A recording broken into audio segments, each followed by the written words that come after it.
수서항공시 오늘의 첫 번째 종목은 일진 머티리얼즈입니다. 먼저 기업 개요부터 확인해 보겠습니다. 1987년 8월에 설립돼서 2011년 3월 유가증권 시장에 상장했습니다. 주 사업은 2차 전지의 음극집 전체용 전자회로도의 부품인 일렉포일의 제조 및 판매인데요. 일렉포일 산업은 장치 산업인 동시에 상당한 기술력이 요구되는 기술 집약 산업으로 동사는 설립 이후 끊임없는 연구 개발을 통해 일렉포일을 양산하는 노하우를 지니고 있으며 지속적인 설비 확충을 통해 국내 일렉포일 시장에서 높은 성장률을 보이고 있습니다. 종속 회사를 통해 일진 머티리얼즈 등 5개사는 소재 사업 부문을 영위하고 일진건설, 일진 유니스코, IRM, 오리진앤코, IMG 테크놀로지 등 8개사는 건설 사업을 영위하고 있습니다. 매출 포지션은 일렉포일 73.1%, 기타 7.1%, 기타 종속회사 19.8%로 구성됩니다. 최근 실적 살펴보겠습니다. 2021년 연결기준 매출액 6,888억 원, 영업이익 699억 원, 당기순이익 631억 원을 기록했는데요. 매출액은 전년 동기 대비 28.3% 증가했고 영업이익은 37.5%, 당기순이익은 47.8% 증가했습니다.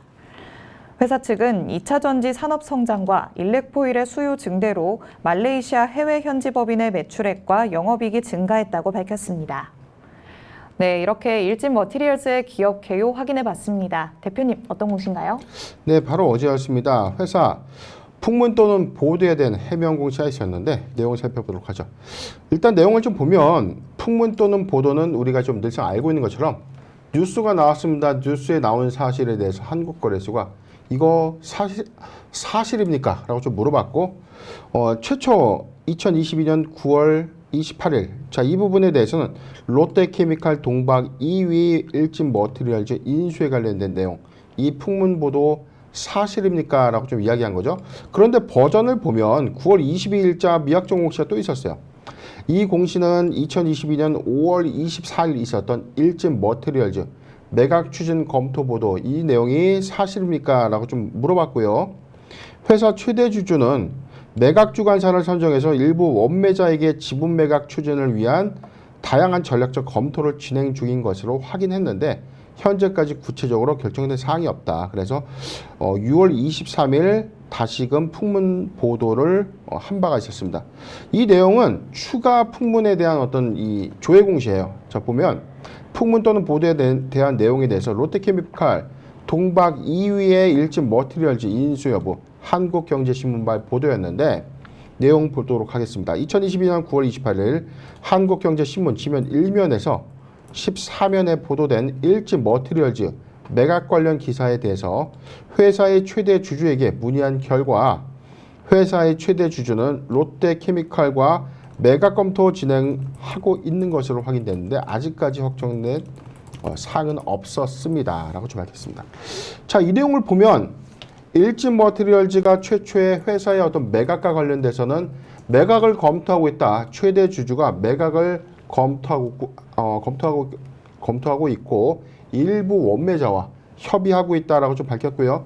최근 버전에 대해서는 롯데케미칼이 동박 2위의 일진 머티리얼즈 인수하는 거 맞습니까? 자, 이 부분에 대해서는 롯데케미칼과 검토를 지금 하고 있는 것이 맞다. 그런데 아직 확정된 바가 없다. 아직은 계약서를 쓰지 않았다. 우선 협상 대상자를 책정하지는 않았다. 뭐 이런 뉘앙스를 좀 보여집니다. 그런데 좀 언론에서는 너무 좀 디테일하게 좀 나왔어요. 지금 롯데 배터리 머티리얼즈가 전체 2,750억 원을 증자를 하는데 이 배경이 일진 머티리얼즈의 어떤 인수 대금으로 계약금으로 사용될 가능성이 좀 크다. 자, 이런 보도가 좀 나왔기 때문에 네. 구체적인 상황 지금 전체 매가가 2조 7천억 원 규모니까 대충 한 10% 정도를 뭐 계약 금액이라고 한다면 2,750억 거의 뭐 상충되는 좀 내용이죠. 네. 그래서 롯데케미칼 공시도 좀 같이 보도록 하겠습니다. 회사 보면 바로 어제였는데 유상증자 결정 일단 이 풍문 또는 보도에 대해서 자 본입찰 이 내용부터 보도록 하죠. 2022년 8월 20일 서울경제에서 보도한 일진 머티리얼즈 본입찰에 롯데 등 4곳이 참전 보도에 대해서 회사가 다시 재공시를 했는데 본입찰 담계에 참여한 바가 있었고 제공실 현재 인수 관련 검토를 진행 중인데 아직은 확정된 바가 없다. 본입찰 단계는 참여를 했다라고 좀 밝혔습니다. 그리고 난 이후에 이에 따른 어떤 해명 공시는 좀 없었는데 바로 어제 롯데케미칼, 롯데배터리 머티리얼즈의 2,750억 원의 주주 배정 증자의 소식을 좀 전해온 바가 있었고요. 바로 어제 타법인 주식 및 출자증권의 취득 결정 자율 공시를 통해서 2,750억 원의 지분 100%를 현금 취득했다. 롯데배터리 머티리얼즈 USA 미국 법인입니다. 즉 롯데배터리 머티리얼즈 미국 법인을 통해서 일진 머티리얼즈의 어떤 인수가 가시화가 되는 것 아닌가라는 어떤 보도발 이슈가 지금 현재 회사는 확정된 바가 없다라고 좀 주장을 하고 있지만 기정사실화되고 있는 움직임이 맞다라고 판단해봤습니다. 네, 일진 머티리얼즈의 매각 관련 기사에 대해서 우선은 미확정 공시 답변이 나왔습니다. 롯데케미칼로의 매각 검토를 진행하고 있다라고 하는데요. 여러 가지 공시, 또 롯데케미칼의 공시 내용까지 본다면 어느 정도는 기정사실화가 되어 있다고 생각할 수도 있을 것 같다라는 말씀을 해주셨습니다. 그런데 인수 주체에 굉장히 다양한 후보들이 있었는데 결국에는 롯데케미칼로 이렇게 가닥을 잡아 나가는 건가 봐요. 그렇죠. 지금 롯데케미칼의 움직임에 우리가 좀 주시를 좀 해봐야 되는데 지금 신동빈 회장이 유럽 순방 일정 안에서도 지금 롯데케미칼 안에서 이 2차 전지 소재로 좀 활용하고 있는 음극박이라는 게 있어요. 동박 말고 음극박이 있었는데 지금 PI 첨단 소재의 어떤 인수를 타진했다가 최종적으로 인수가의 어떤 이 갭을 좀 좁히지 못하고 탈락을 했거든요. 사모펀드에 좀 매각이 됐지만 PI 첨단 소재의 매각 인수 클로즈를 못하고 난 이후에 일진 머티리얼즈에 좀 더 집중할 수 있는 어떤 가능성은 좀 커졌다.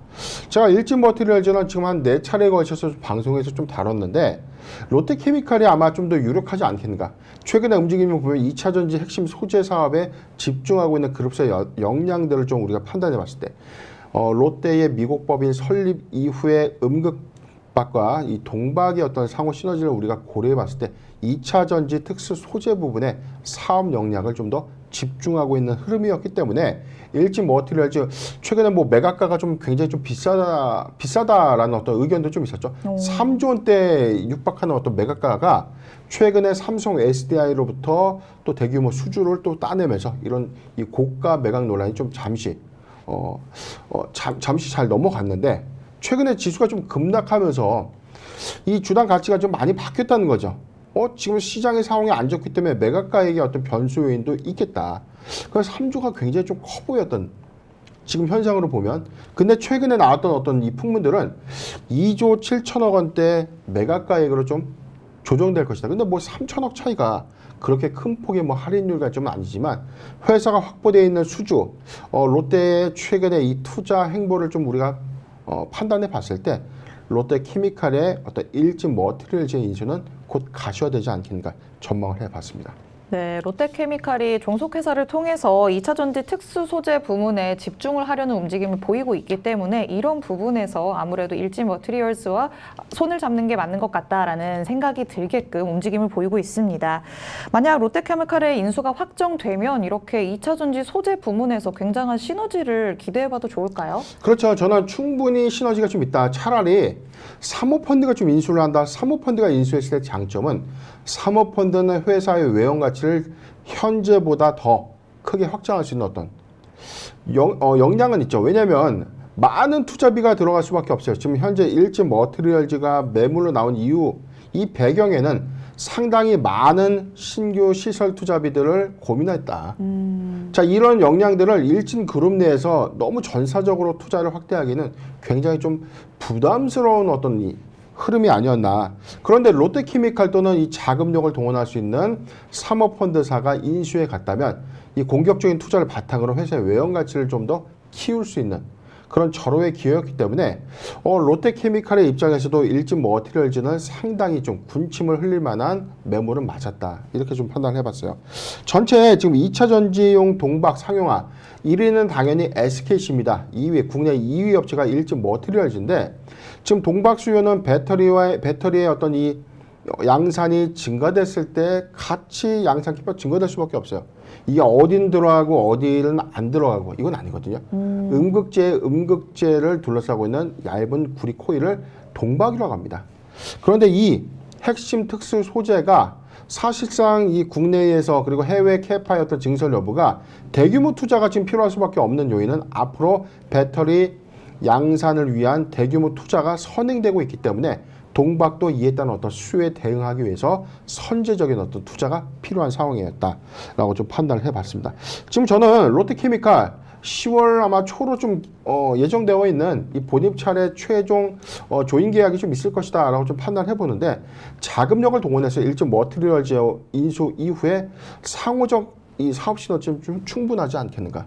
지금 현재 롯데케미칼도 2차 전지 소재 사업에 오히려 좀 더 확장하는 어떤 공격적인 좀 투자를 단행하겠다라고 좀 밝혀진 관점에서 일진 머티리얼즈는 롯데와는 충분한 사업 시너지를 좀 보는데 이게 시장에서는 오히려 롯데케미칼이 일진그룹을 좀 인수하는 게 오히려 악재로 좀 인식된 것처럼 롯데케미칼의 어떤 주가가 최근에 조정을 좀 받았어요.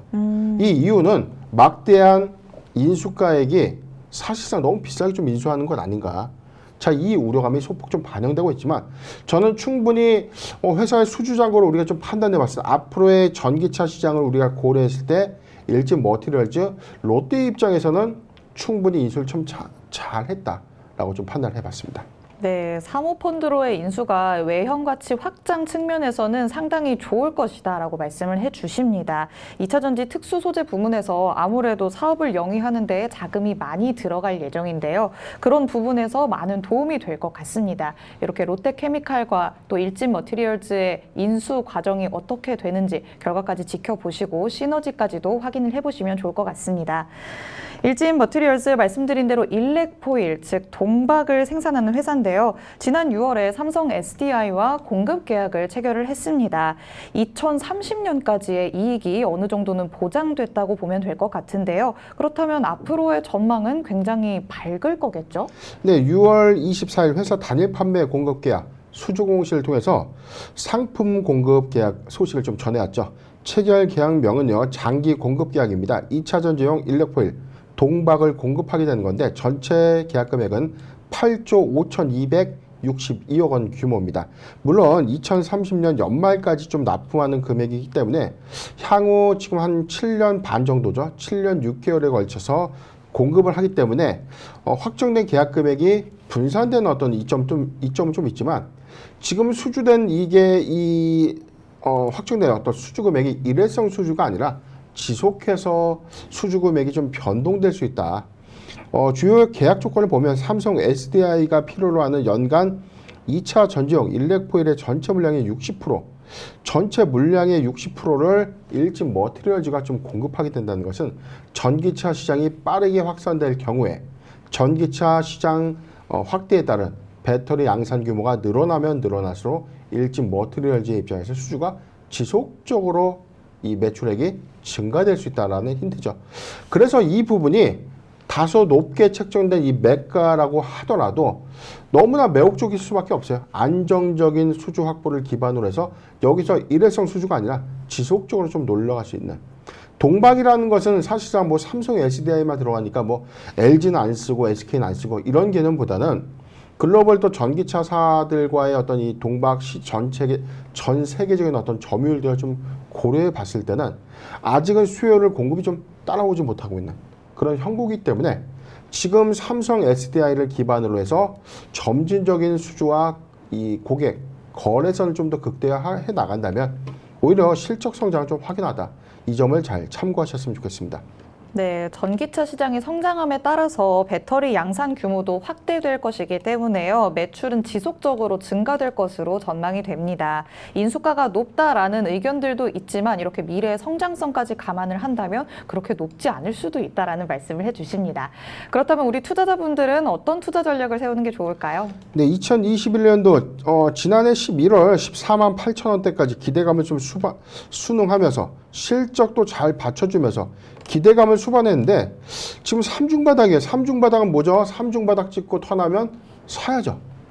자, 지금 사야 되는 구간까지 내려왔고 현재는 과매도 구간이다. 지금 뭐 롯데케미칼의 인수가 제로소멸 관점이다. 아니 오르기 위해서야 빠진 만큼이 있는 것이죠. 지수의 영향이 좀 컸다. 실적적인 추이에서는 2023년도에도 대규모 신규 시설 투자가 필요할 수밖에 없는 상태이기 때문에 손익의 증감 요인은 조금 둔화될 수 있어요. 그런데 신규 시설 투자 이후에 회사의 외형 가치의 변화, 회사의 가치가 좀 달라진다는 부분. 지금 동박이 사실상 한 8만 톤. 지금 신규 공장 라인업이 좀 준공이 된다면 전체 이 회사 8만 톤 규모의 생산 규모를 확보하게 된다. 2023년도 말에는 8만 톤 규모의 동박 생산이 가시화된다. 이 점이 이 회사의 외형 확장에 대한 어떤 기대감들을 우리가 유추할 수 있는 어떤 배경입니다. 전 이렇게 봤습니다. 지금 매수할 수 있는 어떤 저점 9월 28일 52,100원 신저가 형성을 했지만 지금 구간에서 저는 오히려 공격적으로 좀 매수해도 나쁘지 않다. 52,000원에서 55,000원, 52,000원에서 55,000원 구간은 포트 비중 15%의 분할 매수 의견을 좀 제시해드리고요. 롯데케미칼 인수 이후에 공격적인 투자는 일진 머티리얼즈의 현재보다 미래 가치를 좀 더 크게 할 수 있는 역량이 있다. 이 점을 잘 참고하셨으면 좋겠습니다. 네, 현재 주가의 흐름을 보시면요. 3중 바닥권이다라고 말씀을 하십니다. 현재는 과매도 구간이기 때문에 지금 매수 메리트가 있다라는 말씀을 해주시는데요. 52,000원에서 55,000원 사이 포트 비중 15%의 분할 매수 의견 주셨습니다. 대표님께서 포트 비중을 15%로 주신 게 거의 처음이지 않을까 싶은데요. 이만큼 공격적인 매수 기회로 삼아도 좋다라고 말씀을 하시니까요. 투자 전략 세우시는데 참고하시기 바랍니다. 첫 번째 종목이었던 일진 머티리얼즈 살펴봤습니다. 이어서 살펴볼 수상항공시 오늘의 두 번째 종목은 미래나노텍입니다. 먼저 기업 개요부터 확인해 보겠습니다. 2002년 8월에 설립돼서 2007년 10월 코스닥 시장에 상장했습니다. 주 사업은 LCD BLU용 광학필름 및 제귀 반사필름의 제조 및 판매인데요. 디스플레이와 2차 전지 소재, 윈도우 필름, 백색 가전 사업 부문으로 구분되며 디스플레이용 광학필름 사업을 주력으로 하고 있습니다. 디스플레이 사업은 경기 변동에 민감하며 원가 절감과 경박화, 슬림화를 통한 경쟁력을 확보하고 있습니다. 윈도우 필름 사업으로는 자동차 썬팅 필름 및 건물용 안전 필름을 제조 및 공급하고 있으며 백색 가전 사업 부문에서는 전자파를 저감시켜주는 역할로 기기의 오작동을 막고 에너지 효율을 높일 수 있는 주요 부품 등을 공급하고 있습니다. 매출 포지션은 디스플레이 52.2%, 백색 가전 23.9%, 윈도우 필름 9.1%, 제귀 반사 필름 2.8%, 2차 전지 소재 7.8%로 구분됩니다. 최근 실적도 살펴보겠습니다.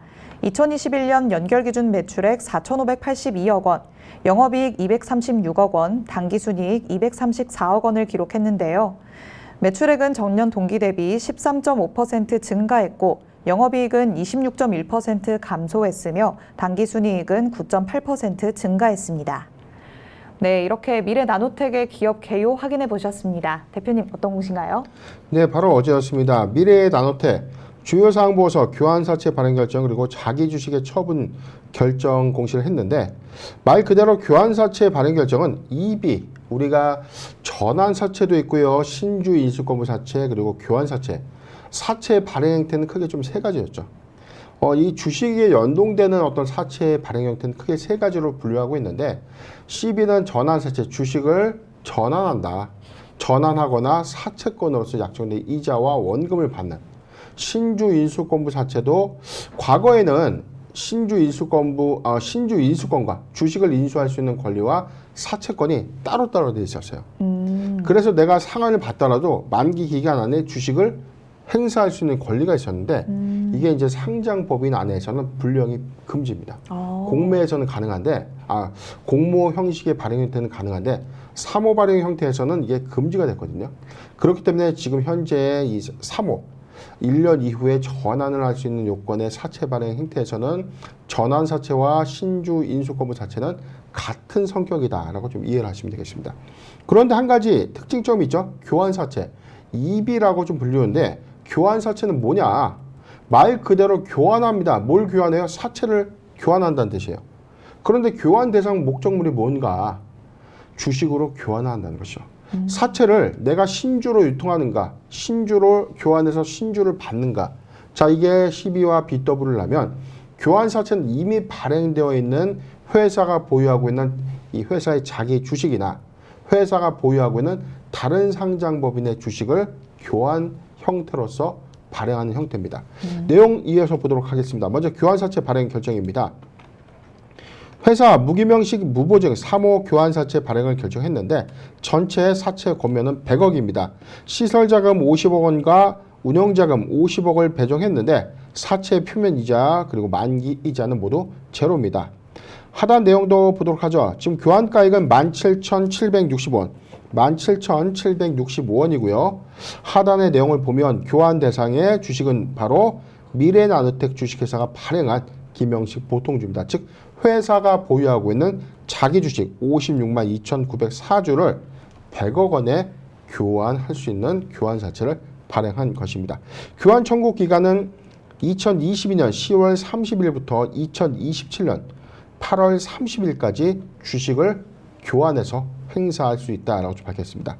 하단의 교환에 관련된 사항들 내용 이외의 내용을 보면 교환가액에 대해서는 지금 교환 청구를 하기 전에 회사가 시가를 하회하는 발행가액으로 주식을 발행하거나 시가를 하회하는 전환가액 행사가액으로 전환사채 신주인수급사채를 발행하는 경우에 교환가액을 조정한다. 이게 뭐냐면 회사가 다른 전환사채나 신주인수급사채를 발행하는 경우 이에 따라서 이 교환가액의 어떤 이 조정 이슈가 좀 발생되면 주식이 하락해서 교환가액을 조정하는 것이 아니라 시가를 하회하는 이 금액이죠. 아까 힌트가 있었어요.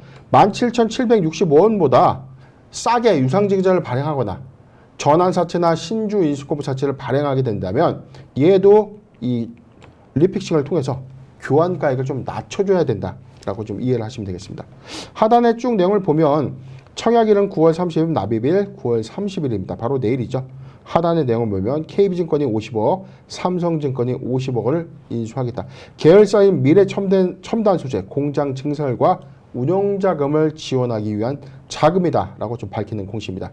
이어서 공시를 볼 텐데 아까 교환사채 100억을 발행했기 때문에 회사 자기 주식 100억 원에 대해서 56만 2,904주를 자기 주식을 교환 대상으로 하는 이비 발행 목적으로 자기 주식을 처분했다라고 좀 밝히는 공시입니다. 네, 미래나노텍이 자사주를 처분하게 됐습니다. 여태까지는 CB, 전환사채 위주로 저희가 공시 내용들을 많이 살펴봤었는데요. 오늘은 교환사채 내용이기 때문에 살짝 헷갈릴 수 있으니까 대표님께서 내용을 짚어주셨습니다. 신주로 바꾸는 전환사채와 달리 기존에 있는 주식으로 바꾸는 것이 교환사채다라고 말씀을 해주셨는데요. 보통 이렇게 자사주 처분 소식이 들려오게 된다면 악재로 작용을 하는 경우가 많거든요. 그런데 이번에는 주가가 오르는 것 같은데요. 네, 지금 통상적으로 이 교환사채 자기 주식을 처분해서 악재로 작용한다. 이거는 시장에서 봤을 때 자기 주식이 지금 당장 유통될 수 있다. 이 우려감을 이야기하는 건데 오히려 힌트가 있었죠. 17,000 아까 얼마였죠? 17,000원대라고 좀 보면 오늘 주가를 보면 14,450원. 교환가액이 더 높아요. 기관에서 17,700원에 행사할 수 있는 교환사채를 지금 주가보다 더 비싼 가액에 납입을 한다는 것은 미래나노텍이 현재 교환가액보다는 오히려 주가가 상승할 수 있다. 즉 현재보다 밸류에이션 가치가 좀 더 확대될 수 있다는 어떤 기대감을 심어줄 수 있는 요인이다. 자, 이 점이 오히려 악재로 인식하는 것이 아니라 오히려 긍정적인 어떤 투자자들의 어떤 이 회사의 가치, 회사를 바라보는 시각이 좀 바뀌게 되는 상황을 좀 만들게 된 것인데 지금 회사 주목을 좀 해봐야 되죠. 반기보고서 잠깐 내용 보도록 하겠습니다. 지금 제가 좀 클릭을 해놨는데 일단 이 회사 보유하고 있는 계열 회사를 통해서 종속법인을 통해서 여러 가지 사업을 하고 있어요. 디스플레이는 복합 시트 그리고 QD-CT라고 불리우는 BLU, 백라이트 유닛이라고 불리우는 광학 필름을 좀 만들고 있는 사업 부분입니다. 그리고 터치 패널, 윈도우 필름. 윈도우 필름은 자동차 썬팅 필름입니다. 제기 반사 필름은요. 자동차 번호판과 초고 휘도 반사 필름. 자, 이 부분이 미래솔레어, 미래나노텍 글로벌이라는 이 계열 회사를 통해서 사업을 하고 있습니다. 백색 가전 부분은 전자기기용 노이즈 필터, 리액터라고 불리는 전자파 차단 기기입니다. 상신전자, 우리가 흔히 잘 알고 있는 코스닥 상장법인이죠. 바로 미래나노텍의 종속 회사입니다. 그 이외에 미래첨단 소재죠. 자, 이 부분에 전자파 차폐 소재, EMI 차폐 필름 안테나 등의 사업을 추진하고 있는 미래 첨단 기술이 있고요. 자, 이 부분에 주목이 되고 있는 상황이죠. 2차 전지 소재 사업을 영위한다. 양극재 첨가제 그리고 수산화 리튬을 제조 및 판매하겠다라고 좀 밝혔던 이 미래 나노텍의 향후 공격적인 신규 사업이라고 불리는 미래 첨단 소재입니다. 과거 상호가 JNK예요. JNK가 미래 첨단 소재로 상호명을 좀 바뀌게 됐는데 지금 100억 원의 EB 발행을 통해서 수산화 리튬 공장에 투자를 하겠다. 자, 이 모멘텀이 미래 나노텍의 최근의 주가 상승을 좀 견인했고 미래가치 반영에서는 수산화 리튬 관련된 이 고부가 가치 사업에 대한 어떤 기대감들이 반영되고 있다. 이 점을 참고하셨으면 좋겠습니다. 네, 미래 나노텍이 올해 초에 JNK를 인수를 하면서 2차 전지 시장에 본격적으로 진출을 했습니다. 생산 설비도 확충을 하고 또 2차 전지 분야에 앞으로 더 공을 들일 전망일 것 같은데요. 본래 주력 사업은 디스플레이 광학 필름 분야입니다. 이 분야에서는 세계 1위인 기업인데요. 이렇게 2차 전지 사업도 영위를 하면서 더욱더 탄탄해질 것으로 전망이 되고 있습니다. 대표님께서는 그럼 앞으로의 전망은 어떻게 보실까요? 네, 탄탄대로보다는 우리가 좀 숨겨지는 함정, 기대감만 갖고 우리가 주식을 좀 보지만 막상 내면을 보면 이 회사가 장사를 얼마만큼 잘하는지 매출의 비중도 우리가 참고를 해봐야겠죠. 오늘도 2번, 4번을 좀 봐야 되는데 회사 디스플레이 관련된 매출 부분이 52.2%입니다. 두 번째는 백색가전, 상신전자가 운영하고 있는 사업 부분이 23.9%의 매출 포지션을 좀 기록하고 있고요. 지금 2차 전지, 수산화 리튬 관련된 어떤 사업 부분은 현재 매출의 7.87%에 좀 약간은 좀 미미한 사업을 보여주고 있는데 앞으로 공장 준공 이후에 본격적인 양산이 아직은 된 것은 아니지만 기대감이 너무 주가에 반영된 효과는 있다. 최근 실적도 이어서 보도록 하겠습니다. 반기 실적을 좀 보면 매출액은 2,427억을 기록했죠. 2,427억을 기록하면서 전년 동기 대비 소폭 증가를 했는데 영업이익의 폭은요 125억. 전년 동기 대비 영업이익의 폭이 소폭 감소됐고요. 단기 순이익의 규모는 오히려 손실 전환했다는 것이죠. 자, 이 부분이 단기 순이익은 사실상 큰 의미가 없습니다. 영업손익이 증가됐느냐. 왜냐하면 종속회사의 평가 손익 부분이 모두 다 반영이 되다 보니까 단기 순이익의 관점에서 뭐 큰 폭의 우려할 수 있는 어떤 상황은 아닌데 단기 순이익이 크다는 것은 그만큼 배당의 성격 관점에서는 오히려 주주들에게 나눠줄 수 있는 몫이 많다. 이 점을 우리가 좀 잘 고민해야 됩니다. 지금 실적적인 기조를 봤을 때 전년 동기 대비해서 매출액이 소폭 좀 증가했는데 오히려 수익성이 그렇게 크게 개선된 것보다는 뭐 소소하게 좀 이어져 오는 어떤 흐름들 좀 보여주고 있죠. 그런데 최근에 어떤 이 모멘텀으로 좀 부각됐던 요인 바로 이 부분이죠. 2차 전지 소재, 양극재 코팅과 도핑 그리고 수산화 리튬의 미세 가공업, 수산화 리튬 제조 관련된 사업 부분이 지금 현재 2차 전지 이 공정도에 좀 필수한 이 소재 부분에 대한 어떤 이 캐파가 거의 뭐 중국 의존도가 95%예요. 이 부분을 국산화해서 오히려 이 캐파를 좀 더 늘려간다면 국산화 도입률 관점에서는 미래나노텍 수혜 관점으로 작용될 수 있다. 이 점이 최근 증시 상승의 어떤 원동력이 아니었나 판단을 해봤습니다. 네, 최근 기대감으로 많은 주목을 받기는 했습니다. 하지만 여기에 숨은 함정이 있는지는 꼭 들여다봐야 한다라고 경고를 해주셨는데요. 수익성이 완연한 개선을 했다라고 보기에는 어려울 것 같습니다. 수익성의 기조는 계속해서 그냥 흘러가고 있는 모습인데요. 신사업에 대한 공장 준공에 대한 기대감이 반영이 되면서 주가가 상승을 하기는 했지만요. 보신 것처럼 아직 사업 부문에서는 다소 적은 비중을 차지하고 있습니다. 이 미래에 대한 성장성이 당연히 기대감을 불러일으키는 건 맞지만 그래도 엄청난 비중을 차지하고 있는 것은 아니라는 점도 꼭 체크를 해보셔야 할 것 같습니다. 그리고 시청해주시는 분께서 교환사채에 대해서 질문을 하나 해주셨습니다. 교환사채도 주가에 따라서 전환가가 조정되는 건가요? 라고 물어보셨는데. 네, 아까 제가 말씀드렸죠.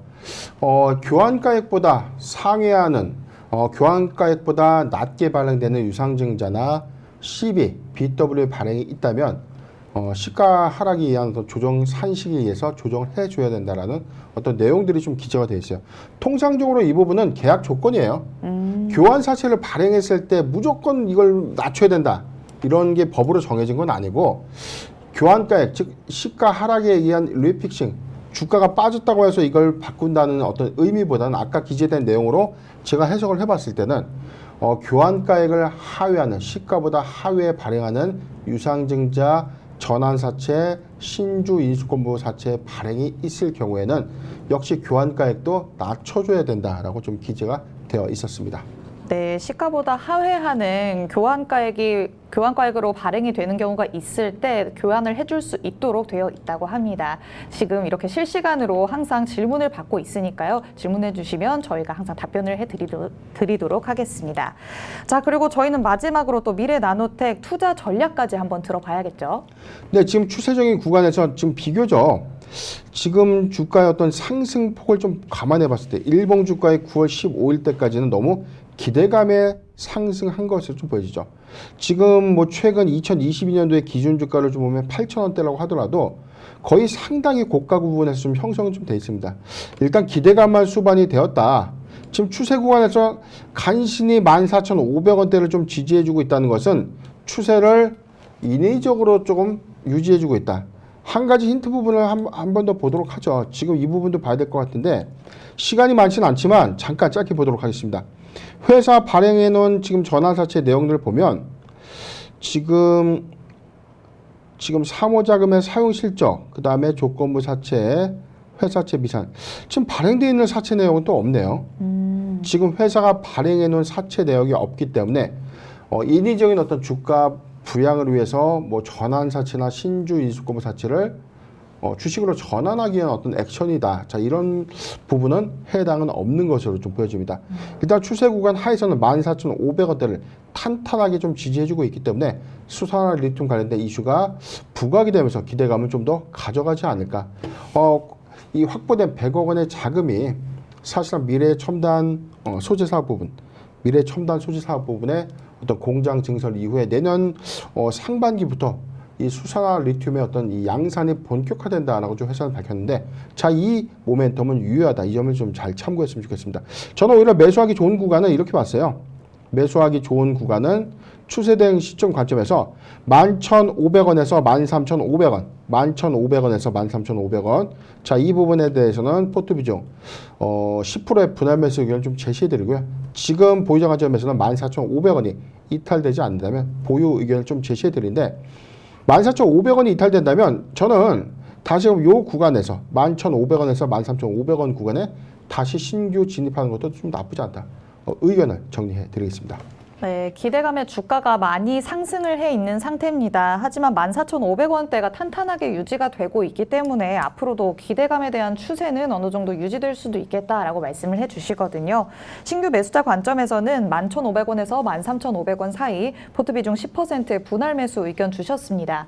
기존 보유자분들도 14,500원을 이탈하지 않는다면 계속해서 보유를 하고, 만약에 14,500원을 이탈하게 된다면 저희가 드린 가격 제시를 해드렸죠. 그 구간 안에서 다시금 진입을 하는 것도 좋겠다라는 말씀해 주셨습니다. 여러분이 전략 세우시는데 참고하시기 바랍니다.